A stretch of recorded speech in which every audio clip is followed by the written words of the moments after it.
Olá, olá, 31 de março de 2021, confira as principais notícias desta quarta-feira.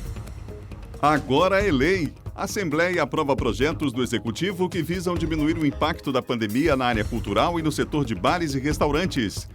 Pandemia faz crescer a procura por serviços funerários e de sepultamentos na capital. Senado aprova programa que incentiva a contratação privada de leitos de UTI para uso do SUS.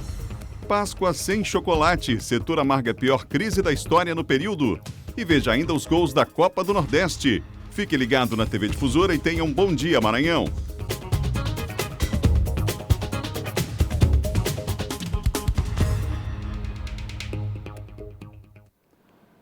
Um excelente dia para você, uma ótima quarta-feira. Estamos juntos com o Bom Dia Maranhão. As principais notícias do dia estão aqui na TV Difusora. A gente só agradece essa audiência que só cresce em todo o Maranhão. Obrigado, viu? Você aí em Caxias, Imperatriz, em Codó, Açailândia, você no interior do estado e também na capital acompanhando aqui o nosso Bom Dia. Vem com a gente porque tem muita informação hoje para você. Já já nós vamos relembrar também a data de hoje, relacionada a um período da história do Brasil aí.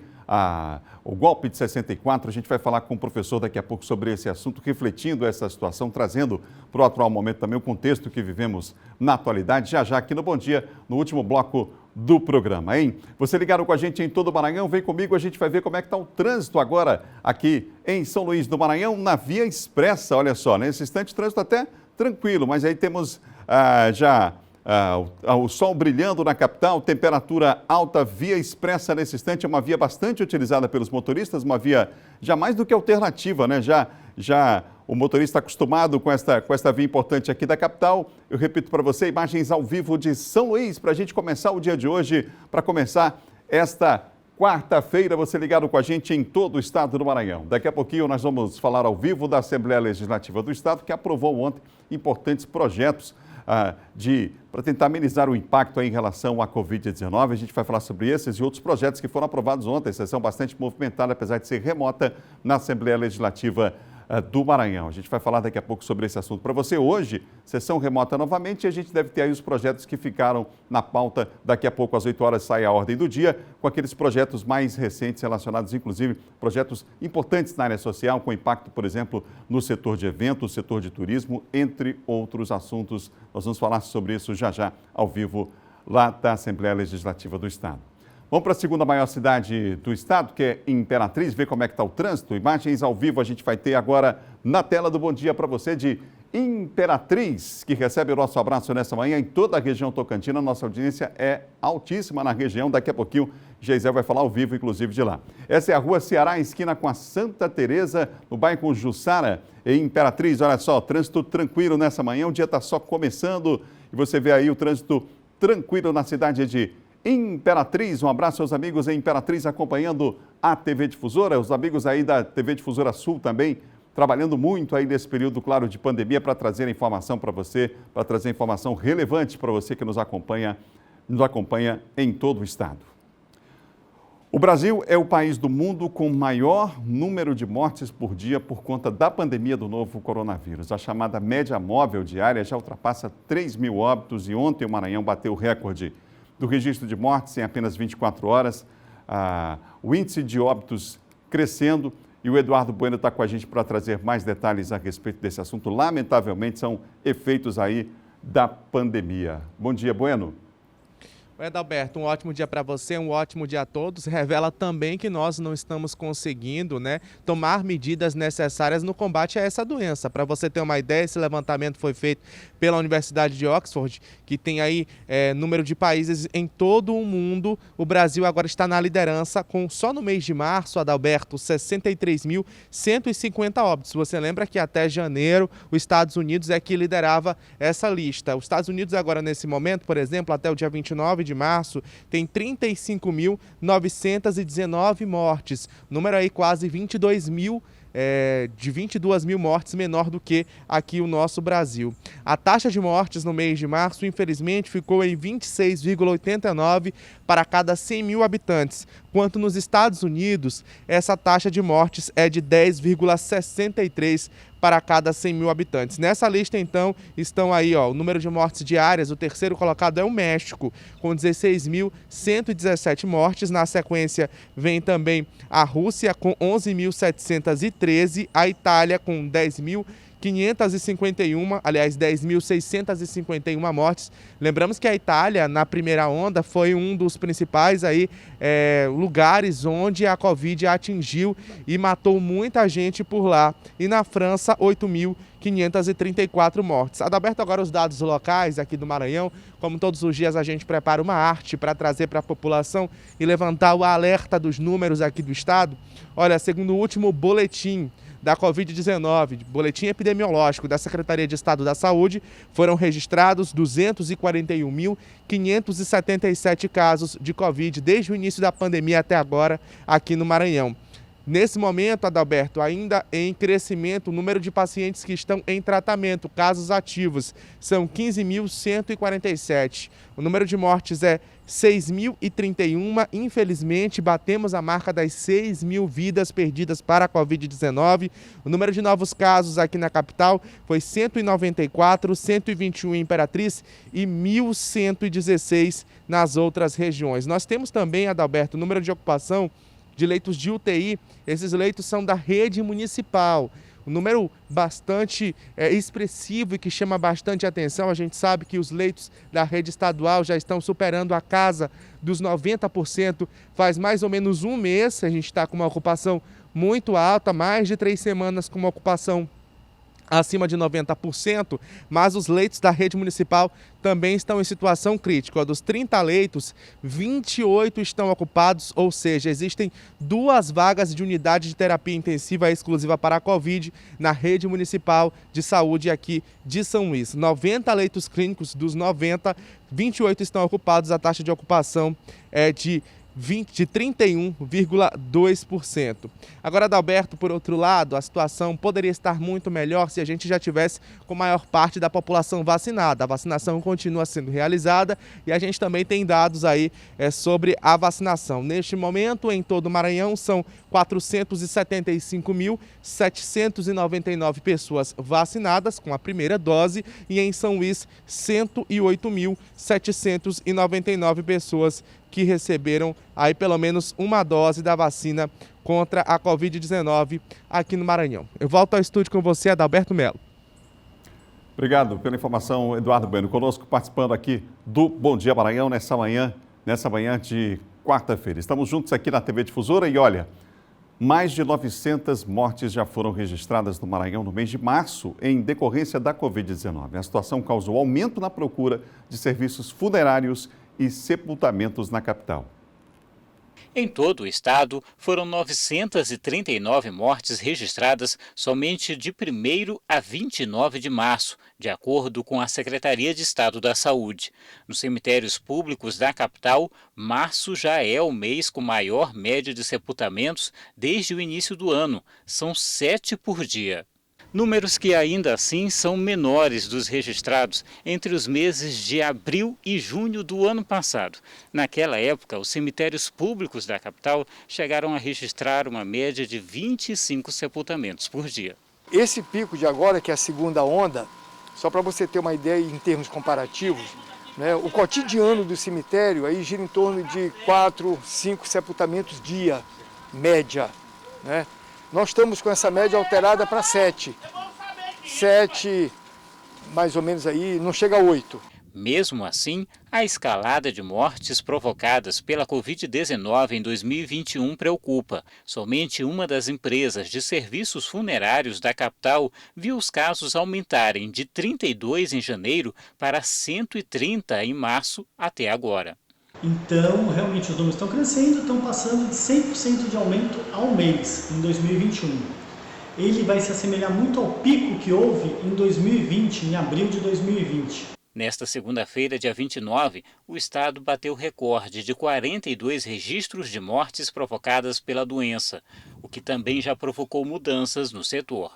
A gente tentou voltar à normalidade no início do ano, mas agora a gente já voltou a fazer todas aquelas questões de que A gente não está mais fazendo acompanhamento nas capelas do cemitério, está indo direto para o sepultamento, até porque não teria tempo para aguardar aqui, mesmo que seja 10, 15 minutos, né? Então as famílias também a gente está limitando somente 10 pessoas, aqueles entes mais queridos da família. Lamentável, não é? São 7 horas e mais 10 minutos, você ligado aqui no Bom Dia em todo o estado. Olha, nós falamos ontem aqui no Bom Dia sobre a situação dos municípios maranhenses atingidos pela cheia dos rios, né? Por conta dessa chuva forte aí do mês de março. Pois é, falamos ontem sobre Trizidela do Vale, Pedreiras também. Esses são os dois municípios mais atingidos, onde várias famílias estão desabrigadas e outras desalojadas por conta dessas cheias dos rios. O repórter Hugo Viegas mostra agora mais detalhes para a gente sobre essa situação. De acordo com a Coordenadoria Estadual de Proteção e Defesa Civil, no momento são 1.226 pessoas em Pedreiras e 1.275 em Trizidela do Vale transferidas para abrigos por conta da cheia do rio Mearim. Nos últimos 8 dias, o rio ficou 4 metros acima do nível normal, pela segunda vez somente em março. Nós tivemos, no começo do mês de março, nós tivemos o rio deu uma subida, né? O nível do rio subiu e fez com que várias famílias fossem afetadas. A partir mais ou menos do dia 15, o rio deu uma recuada e o município, juntamente com as famílias, eles decidiram retornar para suas residências. E por volta aí do dia 25 do mês do corrente mês, o rio novamente subiu em função dos índices pluviométricos nessa região. As famílias foram transferidas para ginásios, igrejas e escolas públicas da região. Barracas foram montadas para estabelecer o mínimo de distanciamento entre elas, por conta do risco de transmissão do coronavírus. Além da Defesa Civil, homens do Exército participaram da ação. Atualmente são 6 cidades em situação de emergência, além de Pedreiras e Trizidela do Vale, Jatobá, Lago da Pedra, Icatu e Arame também estão sendo atingidas pelas enchentes. Além disso, o nível do rio Itapecuru já começa a preocupar. Nós estamos, na verdade, com praticamente 2 bacias que elas estão em cotas máximas, né? Inclusive já até ultrapassaram as cotas de segurança, que é o rio Mearim, em alguns pontos do rio, assim como também o rio Itapecuru, que estão nas suas cotas aí acima da normalidade e já estão começando a afetar famílias. São 7 horas e mais 12 minutos, 7h12. Nós vamos agora à região Tocantina. Vamos à Imperatriz com o Geisel Nascimento, porque você lembra que a gente falou aqui no Bom Dia sobre a Associação de Pais tentando antecipar as férias para o mês de abril? Pois é, na capital, não é? Lá em Imperatriz, do mesmo modo, não é, Geisel? Estão querendo antecipar por conta desse crescimento dos casos de Covid, não é? Bom dia. Bom dia, Adalberto. É isso mesmo, está nesse impasse, né? Esse é o destaque que a gente começa na nossa participação, que a Associação de Pais do Maranhão faz esse pedido de antecipação das férias para este ano de 2021. A proposta é a seguinte: a associação quer antecipar as férias do mês de julho para o próximo mês de abril. A preocupação dos pais é essa situação dos casos registrados de pessoas com Covid-19 para este retorno de aulas presenciais. E aqui em Imperatriz já está tendo esse impasse. Essa solicitação da associação já está dividindo muitas opiniões, principalmente de professores e também de alunos.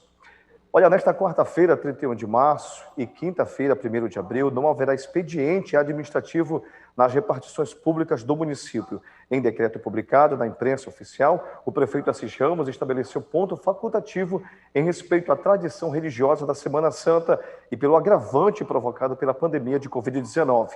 Órgãos que prestam serviços prioritários não serão suspensos. De acordo com o decreto de 29 de março de 2021, serviços de atendimentos em saúde nos hospitais, limpeza pública e do matadouro municipal funcionarão em expediente normal. A Sexta-feira Santa de 2021 é datada em 2 de abril. É um feriado nacional móvel. A exemplo da Páscoa, no domingo, dia 4 de abril, quando os cristãos celebram aí a ressurreição de Cristo. E agora vamos para a ronda policial. Em Açailândia, o homem foi preso suspeito de estuprar e ameaçar o menino de 10 anos de idade. A prisão aconteceu no bairro Laranjeiras. O homem tem cerca de 40 anos e, de acordo com as informações da Polícia Militar, a avó do menino, a vítima, vinha da feira onde trabalhava com sua mãe quando estavam se deslocando para almoçar. Quando, no trajeto da Rua Bahia, ainda no bairro Laranjeiras, foi atacada pelo homem que a levou para uma casa abandonada. Por medo, a criança não contou aos familiares o que havia acontecido, mas comentou com uma amiga da família que imediatamente fez a denúncia e acionou a polícia militar. Esses foram os destaques de hoje, dessa manhã de quarta-feira. Eu volto no estúdio na capital com você, Adalberto. Obrigado, Geisel. Falamos ao vivo, direto de Imperatriz, são 7 horas e mais 15 minutos. A gente vai para o intervalo agora. Nós vamos lembrar, depois do intervalo, os 57 anos do golpe de 1964. Hoje, é dia 31 de março, uma data em que a gente vai lembrar essa data, esse marco que inaugurou a ditadura militar no Brasil. Silva Alves vem aí para falar as notícias da área de segurança. Vai falar, por exemplo, sobre a prisão polêmica de um vendedor ambulante em um dos terminais de transporte da capital. A gente tem, inclusive, as imagens e mostra já, depois do intervalo, um instante só.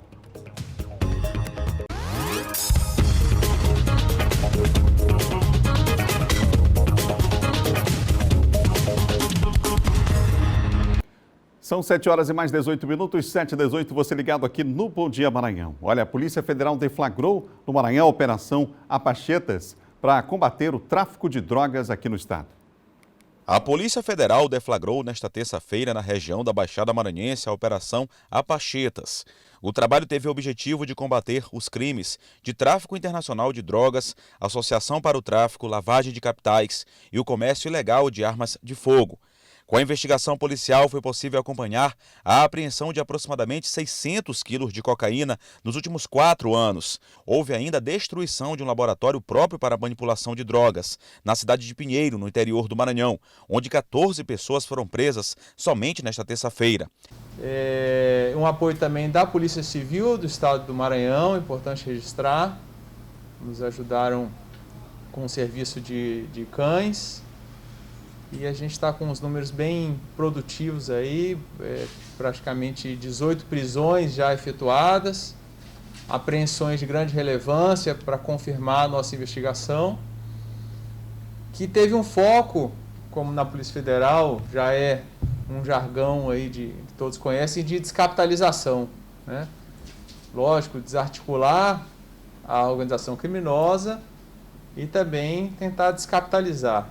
A droga apreendida, segundo a PF, tem origem em países também aqui da América do Sul, Peru e Colômbia. As investigações por parte da Polícia Federal aqui no estado do Maranhão tiveram início ainda no ano de 2017. Ainda na operação, houve a apreensão de 10 quilos de cocaína e quase 20 armas de fogo. Segundo a Superintendência da Polícia Federal no Maranhão, os presos têm envolvimento em pelo menos 3 associações criminosas com atuação nos estados do Amazonas, Rondônia, Pará e Maranhão. Aqui o que se apurou em termos de investigação é que não há sequer rivalidade entre as associações. A gente brinca em off que se tratava quase que um acordo de cavalheiros, um acordo de compadres. Nessa comercialização de drogas. Não existia rivalidade e portanto, essa característica não tem nessa investigação.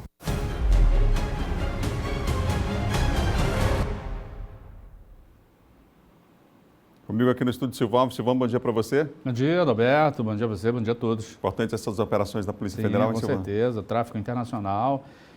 Hoje a polícia tem uma grande dificuldade, que é descapitalizar essas quadrilhas de traficantes internacionais, porque eles têm um poder aquisitivo muito grande, movimentam muitas quantias, muito dinheiro e é muito difícil se fazer esse tipo de combate. Pra você ter uma ideia, essa conexão funcionava vindo do Peru, da Colômbia, passando pelo Amazonas, Rondônia, chegava pelo Pará até chegar aqui na cidade de Pinheiro, no Maranhão. Silvão, um vendedor ambulante foi preso ontem num terminal aqui da integração aqui da capital e gerando confusão, revolta inclusive das pessoas que presenciaram lá a prisão desse ambulante. Fala pra gente um pouco sobre isso. Exatamente, Adalberto. Esses terminais eles são administrados pelo consórcio Pão-Açu, então não é permitida a entrada de vendedores ambulantes. Embora a gente saiba, e o que mais chocou as pessoas e provocou a reação das pessoas, tanto no momento das pessoas que estavam lá, que gravaram, foi a ação desproporcional, porque período de crise, pandemia, desemprego, né? As pessoas precisando lutar pelo pão de cada dia, e aí houve essa ação. A polícia militar, através de nota, informou de que houve desacato à autoridade, que foi feita a solicitação, a guarnição foi chamada, depois que funcionários lá do terminal da integração tentaram tirar o vendedor ambulante, não conseguiram, e aí chamaram a polícia. Ele teria desrespeitado a ordem dos policiais de sair do local, e aí gerou toda essa situação aí. A polêmica é muito grande nas redes sociais, inclusive com a manifestação das pessoas, colocando justamente esse quadro, né, crítico que a gente vive, da falta de emprego, falta até de alimento para muitas pessoas, e a ação que infelizmente foi feita aí no momento em que o cidadão, você viu pelas imagens que chamam muita atenção, aquela caixinha de isopor com as garrafinhas de água mineral que ele estava vendendo para ganhar o pão de cada dia. Pelas imagens, quer dizer, se não é permitido, não é para entrar. Agora, sim, a força empregada para isso essa que chamou a atenção das pessoas e consideram desproporcional, né? Desproporcional a ação, porque era um trabalhador e também porque estava desarmado, né? Não tinha nenhum tipo de arma, pelo menos aparentemente não se viu. Bom, de acordo com a Polícia Militar, a equipe foi acionada por funcionários do terminal que viram o vendedor comercializando água dentro do local. O vendedor foi abordado por policiais que solicitaram que ele se retirasse do local. A polícia afirma que o vendedor recebeu os policiais de maneira agressiva e ofensiva e disse que não sairia do local. A PM solicitou então novamente que o jovem que ele se retirasse, mas ele se negou novamente. E segundo a polícia, o vendedor foi apresentado no distrito policial sem lesões corporais, né? Bom, vamos em frente. Uma cadela foi morta a tiros ontem, durante uma incursão na feira. Onde é que foi isso, hein, Silvano? Ali na região do Centro Histórico, Rua do Giz, né? Ali naqueles casarões, policiais civis foram lá para fazer a prisão de um cidadão conhecido como Kaique e outra pessoa lá que teria um envolvimento com o tráfico de drogas. A versão dada pela Polícia Civil é de que essa cadela, que era inclusive cuidada lá pelos próprios moradores, comerciantes lá do Reviver, de que essa cadela teria atacado os policiais, e um desses policiais acabou efetuando um disparo de .40 que atingiu a coluna do animal, né, que estava amamentando. Essa imagem também, ela provocou muita repercussão nas redes sociais por causa dos filhotes ali em torno do corpo da mãe e tal. E também, alguns expertos no assunto falam da desproporcionalidade, né, que teria sido utilizado pela polícia para abater o animal. Isso já gerou repercussão, inclusive, com repúdio de organismos internacionais, né, que defendem os direitos dos animais, e também as entidades aqui do Maranhão, que todos já se manifestaram, a OAB também, né, já se manifestou a respeito dessa situação. A polícia diz que todos os procedimentos foram feitos dentro da legalidade, 2 pessoas foram presas, foram conduzidas para a delegacia, autuada em flagrante, que o policial agiu para defender a sua própria segurança. No entanto, as imagens de câmera de segurança, porque lá tem monitoramento, né, de câmera de segurança, já foram solicitadas pela Delegacia de Meio Ambiente, que é a delegacia competente para apurar o caso, e já foi aberto também um procedimento na Corregedoria da Polícia para apurar a ação dos policiais que participaram dessa ação lá no Reviver, Centro Histórico da cidade. Preciso apurar mesmo. Obrigado, Silvano. Bom dia, Adalberto. Bom dia a você, bom dia a todos. Olha, em nota, a Polícia Civil informou que, em cumprimento a mandados de prisão, ao adentrarem em residência no centro da cidade, depararam-se com uma situação de flagrante delito de tráfico de drogas, ocasião em que 2 pessoas foram presas, e ainda que, no momento da ação, uma cadela de grande porte, segundo a polícia, atacou os policiais, que para que eles se defendessem, então, eles dispararam uma única vez. O disparo, diz a nota, atingiu a cadela, que infelizmente morreu. O auto de prisão em flagrante pelo crime de tráfico foi lavrado, procedimento que inclusive consta um disparo desferido em defesa da vida por policiais. É essa nota da Polícia Civil. São 7 horas e mais 26 minutos, 7h26. Será que vai chover, hein? Como é que está o tempo em Imperatriz? Hoje por lá a previsão é de predomínio de tempo nublado, pancadas esparsas de chuva a qualquer momento. A gente tem imagens ao vivo aqui porque lá em Imperatriz hoje a previsão é de 24 graus de mínima, 32 de máxima. O sol já está brilhando, você vê aí na segunda maior cidade do estado, que é Imperatriz. Algumas nuvens aí no céu, mas sempre uma imagem bonita essa, né?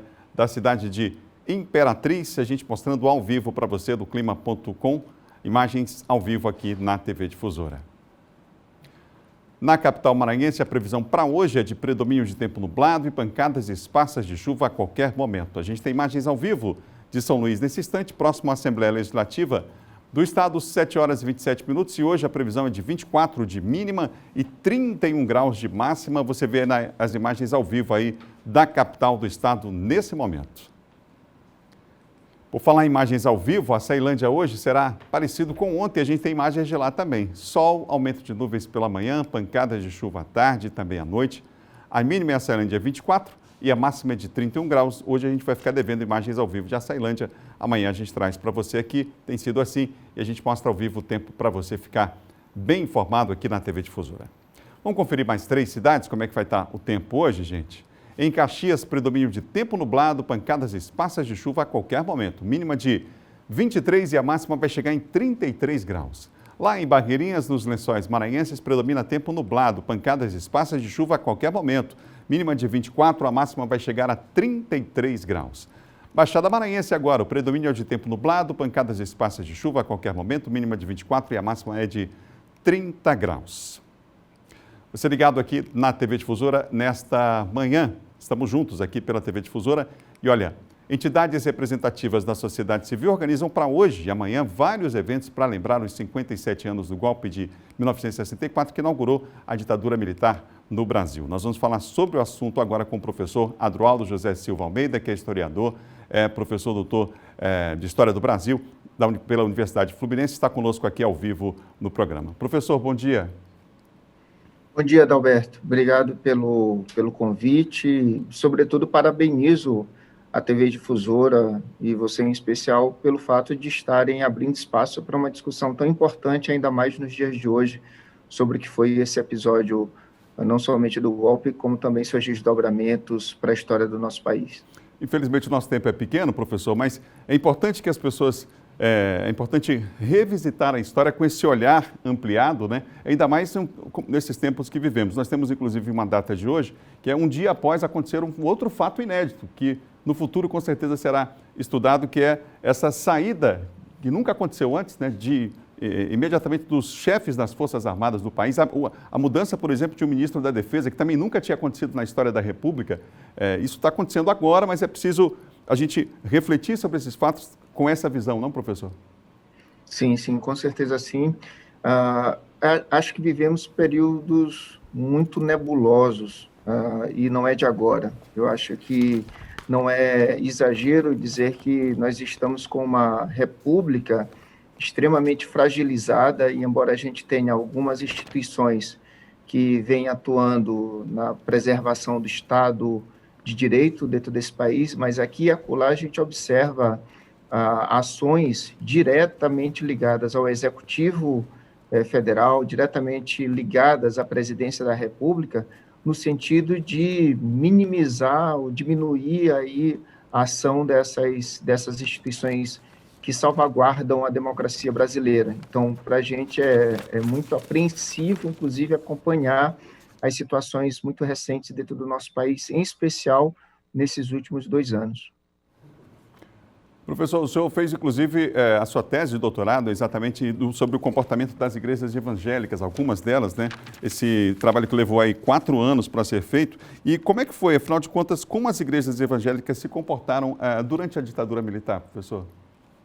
Bom, esse é um assunto muito importante, eu acho que está na ordem do dia, não à toa o livro vem sendo muito bem recebido nacionalmente, enfim, pelo seguinte, durante muito tempo se entendeu de que as igrejas evangélicas, elas tivessem tido comportamento avesso, ou estranho, afastado da política brasileira. Então, uma coisa é se envolver com a religião, com as questões internas de uma igreja, e outra coisa seria esse envolvimento direto com a política. E durante muito tempo isso se manteve dentro do senso douto, inclusive no próprio interior das universidades brasileiras. Durante meu período de investigação ao longo de 4 anos, inclusive sobre documentos expedidos pelas próprias igrejas, eu trato de 4 igrejas importantes dentro daquele período, em função do número de membros que tinham, que era a Igreja Batista, a Igreja Presbiteriana Independente, a Igreja Metodista e a Assembleia de Deus. É curioso o tanto que se envolveram com a política brasileira, em especial no apoio declarado, por vezes, aos governos militares. Envolvimento esse que, inclusive, foi aqui e acolá direto, compondo, inclusive, forças de repressão dentro do próprio governo ditatorial.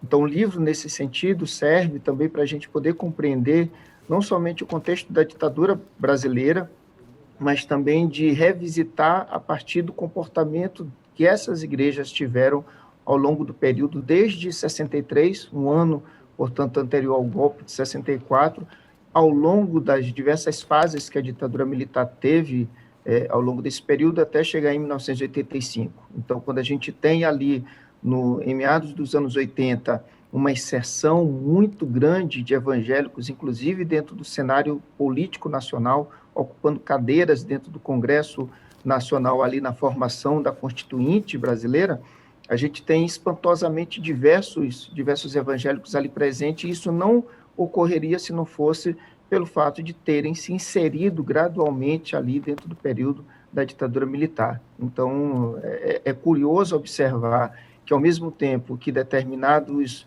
membros dessas igrejas pregavam o amor a Cristo, a conversão das pessoas a Deus, enfim, ao mesmo tempo estavam contribuindo no aparato de tortura, de repressão, denunciando, inclusive, membros de suas próprias igrejas para o aparelho repressor de Estado. Professor, como é que o senhor vê a importância de trabalho feito, por exemplo, pela Comissão Nacional da Verdade? A gente teve nesse período aí a estimativa de mais de 20 mil brasileiros, incluindo indígenas e camponeses, que foram exterminados entre os 434 mortos desaparecidos, reconhecidos aí pela Comissão Nacional da Verdade. 42 eram negros, 45 mulheres. Como é que você observa esse trabalho da Comissão da Verdade, inclusive com a atuação aqui no Maranhão? Olha, é muito importante a tua pergunta, Adalberto, porque ao longo, desde o processo de anistia nesse país, em 79, quando se promulga a lei da anistia, nesse país que não deve ser confundida como uma lei de esquecimento, se trabalhou junto aos diversos governos para que se pudesse fazer uma reparação àqueles que foram perseguidos pelo governo militar. Então, é preciso primeiramente entender que quem foi vítima dentro desse processo ditatorial foram os torturados, foram os desaparecidos, foram os executados, e não o Estado. O Estado não foi vítima nisso. Então, o primeiro ponto assim, importante nesse sentido.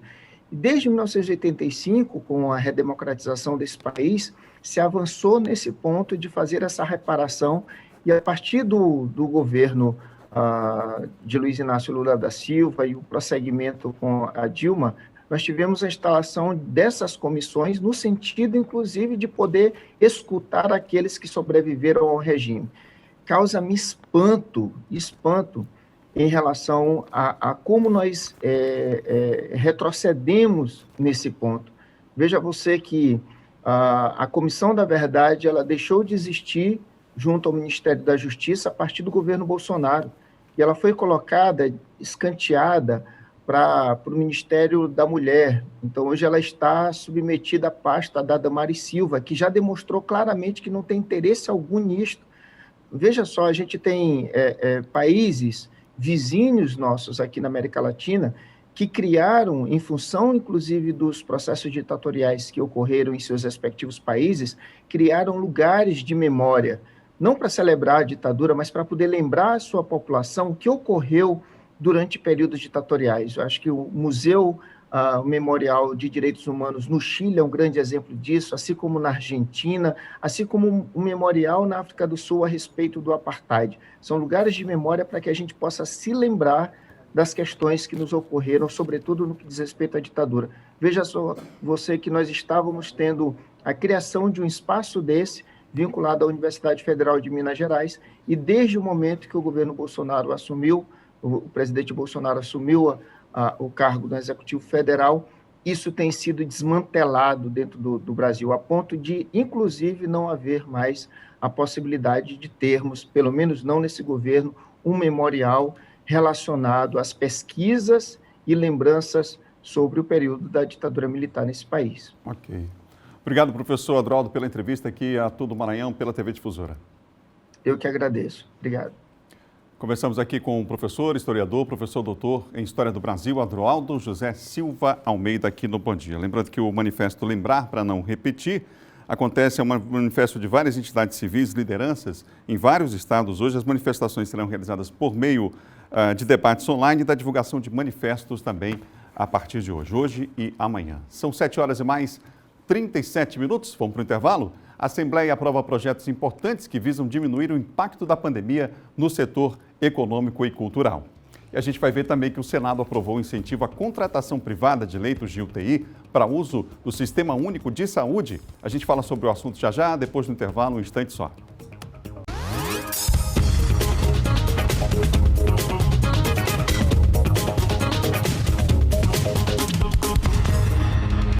São 7 horas e mais 40 minutos, 7h40, você ligado aqui no Bom Dia Maranhão. A Assembleia Legislativa votou ontem importantes projetos que pretendem compensar os impactos da pandemia do coronavírus no setor cultural, no setor produtivo. A gente vai ao vivo agora para a Assembleia Legislativa do Estado com Eduardo Erestre, que tem mais detalhes, mais informações. Bom dia, Eduardo. Pois é, Adalberto, muito bom dia a você, bom dia a todos que acompanham o Bom Dia Maranhão, os legislativos também fazendo a sua parte, né? Trabalhando aí com a aprovação de projetos para que possam, pelo menos, amenizar, né, os tantos impactos negativos já trazidos pela pandemia. Projetos esses, debates que vêm sendo aí tidos aqui, por exemplo, no Legislativo Estadual, desde o ano passado, com o início da pandemia. Completou um ano e, claro, as discussões continuam, já que a gente vive um momento muito crítico ainda provocado pela pandemia do novo coronavírus. Pois é, ontem, após a sessão que aconteceu de forma remota aqui ainda na Assembleia Legislativa do Estado do Maranhão, o presidente da Assembleia, o deputado Otelino Neto, ele comentou sobre esses assuntos, inclusive sobre projetos aprovados, priorizando áreas fundamentais que têm sido impactadas, como a gente falou agora há pouco, negativamente por conta da pandemia. Entre elas, os setores de bares, restaurantes, lanchonetes e a área cultural. Foram várias medidas que já foram aprovadas e o deputado Otelino Neto, presidente da Assembleia Legislativa, ele comentou sobre essas aprovações na sessão de ontem. Vamos acompanhar. Hoje nós aprovamos vários projetos importantes. Eu destacaria uma medida provisória que foi convertida em lei, que reduz o ICMS sobre alguns produtos utilizados no combate à pandemia da Covid-19 e ainda aprovamos a medida provisória do Poder Executivo que cria o auxílio emergencial para os setores de bares, restaurantes e também para o setor cultural, que é uma das áreas mais atingidas nessa pandemia, que teve inclusive recentemente as suas atividades suspensas. Convertendo em lei, ficam garantidos que estes setores recebam auxílio de R$1.000, alguns já receberam, outros estão em vias de receber, para compensar os prejuízos, não só do período que estiveram com os estabelecimentos fechados, quanto do período que tem as limitações. Agora, por exemplo, só podem funcionar com 50% da sua capacidade de lotação. Evidentemente que esse auxílio não resolve o problema, mas é uma forma de amenizar.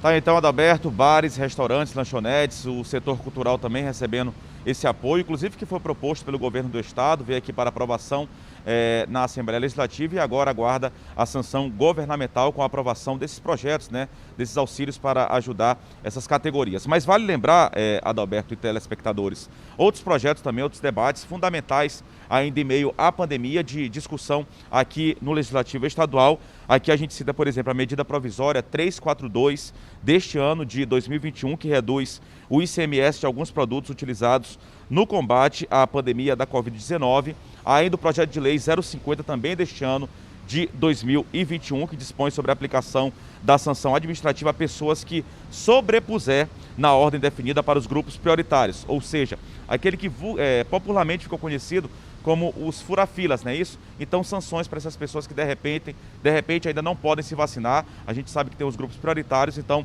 sanções para essas pessoas que furarem fila, como ficou popularmente conhecido. Outro projeto aprovado ainda na sessão desta terça-feira aqui na Assembleia é que obriga as farmácias a exporem um cartaz da campanha Sinal Vermelho contra a violência doméstica no estado do Maranhão. A gente sabe que a violência doméstica também cresceu muito durante a pandemia, projeto de extrema importância.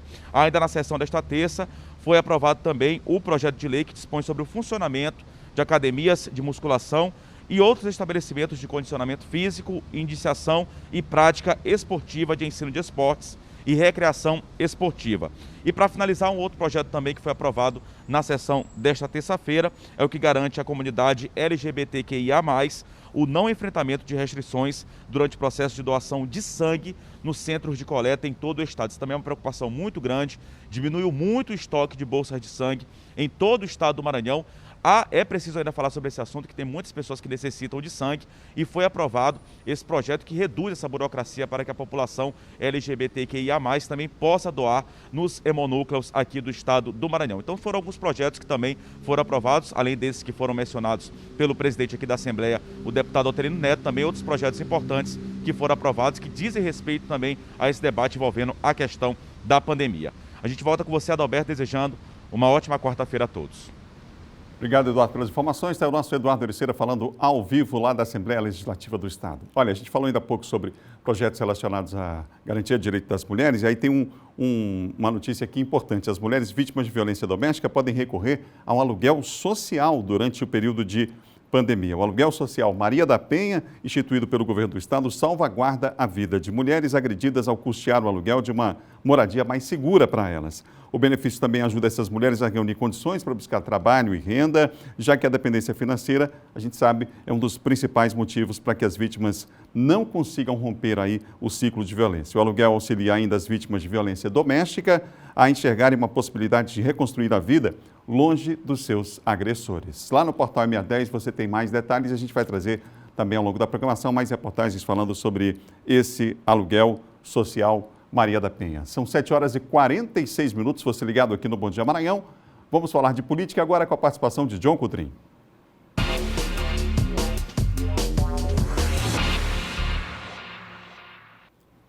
Comigo o John Coutrin aqui no estúdio. John, bom dia. Bom dia, Adalberto. Bom dia a todos. John, a gente falou sobre aquele projeto aprovado, um incentivo, que trata do incentivo da contratação privada de leitos de UTI para uso do SUS. Lá no Senado, o senador Everton foi o relator da matéria. É um assunto importante e tem repercutido bastante, inclusive, a aprovação desse projeto, né, John?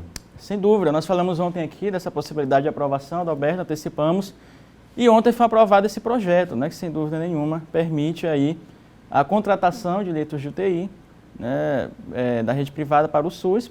Pessoas físicas, empresas podem fazer isso. E será descontado, né, no imposto de renda. Né, uma forma de estimular nesse momento. É claro que há uma escassez de leitos, mas seria uma possibilidade já de ajudar Adalberto no custeio, né, para a rede pública das pessoas que precisam. Então, foi relatado pelo senador Everton. A gente tem, inclusive, um trecho aqui da participação dele durante a sessão lá no Senado. Vamos acompanhar. Vamos lá. Vamos lá. Isso aqui não é programa de incentivo fiscal para dono de hospital. Que nós estamos falando de um teto. Não quer dizer que vai ser usado os 2,5 bi. Se lá em São Paulo se resolver o problema, tudo bem. Mas se lá no Maranhão, eu por algum motivo, com todos os hospitais de campanha, com toda a mobilização que os prefeitos e o governo do estado está fazendo, ainda não dê conta e eu preciso transferir algum paciente para o São Rafael, ou lá para o São Domingos, ou lá para a UDI, eu vou precisar, senhor presidente, ainda esperar uma decisão judicial ou alguma outra solução que caia do céu, podendo eu ter uma cobertura, uma retaguarda, um programa que, num caso de emergência, um empresário pode, repito, ele já financia a arte, financia a cultura, ele financia pesquisa, ele financia tudo, e aí, no momento de exceção, ele não pode ajudar a financiar um leito para salvar uma vida. Agora ficou mais claro, entendeu, a finalidade do projeto, né, João? Ficou sim, Adalberto, né? Ficou sim o relator do projeto, o senador Everton, né? Explicou muito bem dessa ajuda. Os empresários já vêm contribuindo de muita forma, né? De várias formas, aliás, implantação de hospital de campanha, né? Subsidiado aí, ajudando os governos estaduais e municipais, e também agora essa possibilidade com garantia, né, jurídica, uma segurança jurídica na contratação de leitos. E aí, Adalberto, o deputado Luizinho, que foi o autor do projeto, o Everton foi o relator, o deputado Luizinho foi o autor do projeto, ele agradeceu aí, né, o empenho do senador maranhense, que relatou ali o projeto no Senado. Vamos acompanhar. Senador Everton, eu tenho que aqui agradecer e a população brasileira tem que lhe agradecer. E agradecer por poder conseguir aprovar em tempo recorde no Senado esse projeto tão importante. No momento que o Brasil bate recorde no número de mortes, o senhor tem essa atitude e consegue aqui conduzir com seus pares e aprovar esse projeto. Eu tenho certeza absoluta que o seu trabalho, o trabalho do senador Rodrigo Pacheco como presidente, o trabalho do nosso presidente Arthur Lira, do nosso relator, Toirão Gonçalves, foi fundamental para esse projeto que vai salvar vidas de brasileiros. Nós temos cerca de 6 mil brasileiros em fila aguardando o leito de CTI. Com certeza absoluta, hoje, a gente está dando um passo histórico para salvar milhares de vidas no nosso país. Muito obrigado, senador. Vamos juntos vencer essa batalha contra a Covid-19. João Coutrinho, vamos falar do quadro de saúde do vereador Batista Matos, como está? A última atualização, Adalberto, referente ao vereador Batista Matos, ele é quadro estável, né? Estabilizou, houve uma pequena melhora, mas a situação dele ainda é um pouco delicada, né? Segundo o boletim divulgado pela família dele, assessoria, né?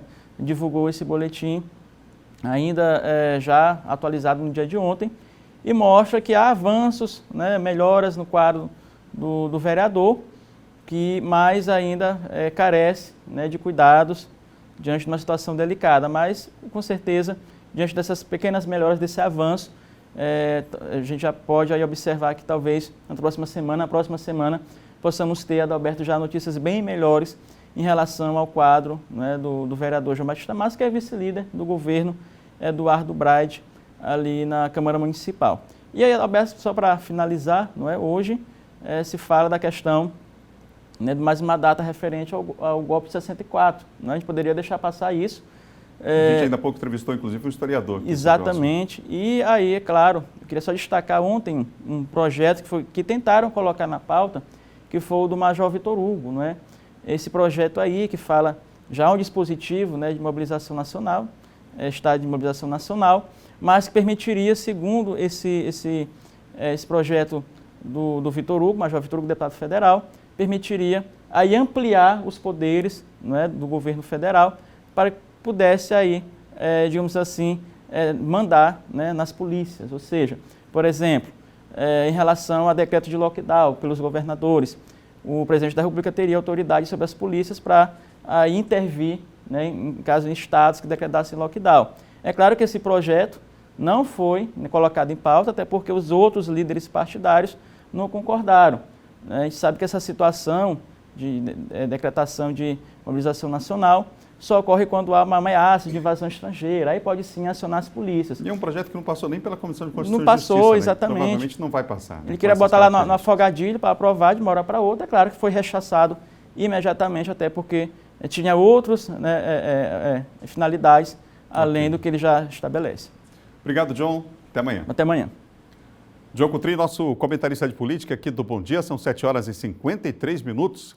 Vem comigo, a gente vai ao vivo agora para a região dos Cocais, trazer os destaques direto de Caxias com a Raquel Souza, que está com a gente participando ao vivo. Raquel, bom dia para você, boa quarta-feira. Boa quarta-feira para você também e boa quarta-feira para todo mundo. Olha só, o município de Caxias registrou nas últimas 24 horas mais 7 mortes por Covid-19, totalizando agora 207 óbitos.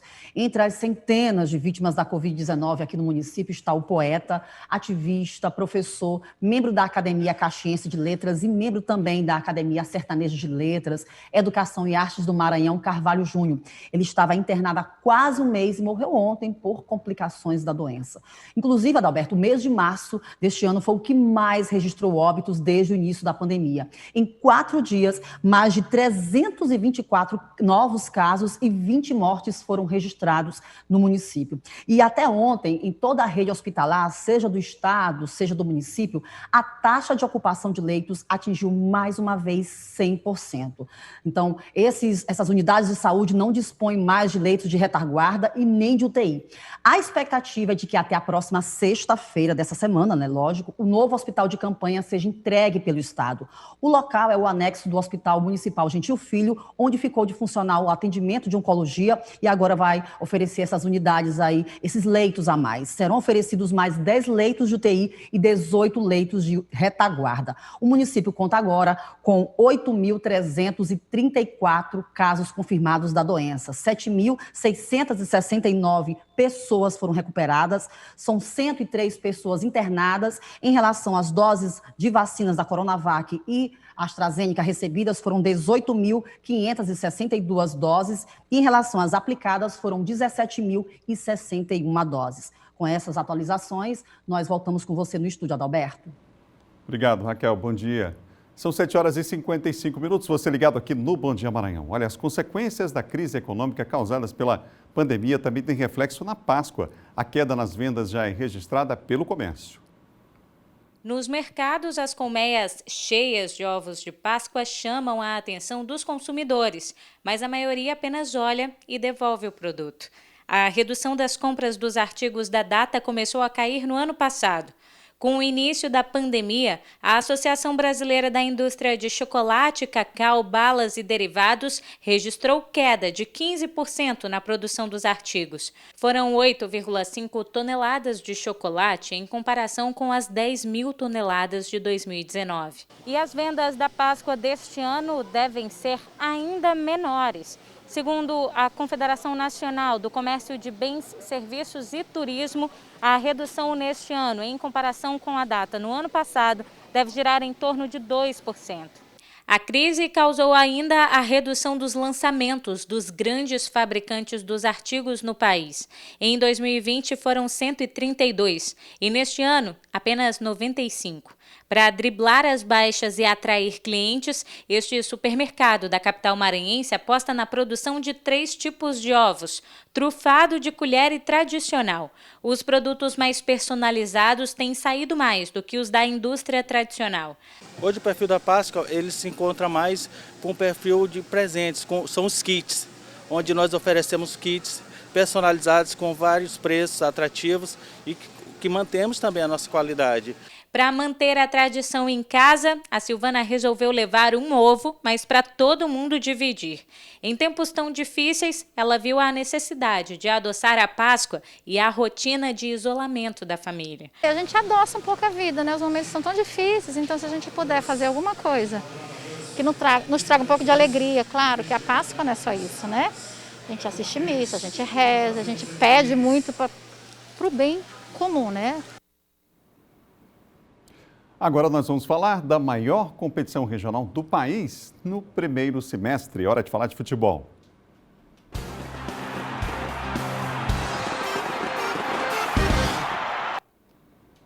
Vamos falar de Copa do Nordeste, porque a bola voltou a rolar ontem pela 6ª rodada. O CRB bateu o ABC de Natal. Os gols foram marcados por Lucão no primeiro tempo. Foram 2 gols do Lucão. Você vê aí o primeiro gol marcado por ele e agora o segundo gol marcado pela equipe do CRB. O CRB venceu por 2-0, o gol foi pênalti e aí o CRB marcou o seu segundo gol, aí está na cobrança do pênalti, portanto, para a equipe alagoana que venceu ontem o ABC de Natal. A bola volta a rolar por mais 2 jogos hoje pela Copa do Nordeste, mais 2 jogos, movimentam a Copa.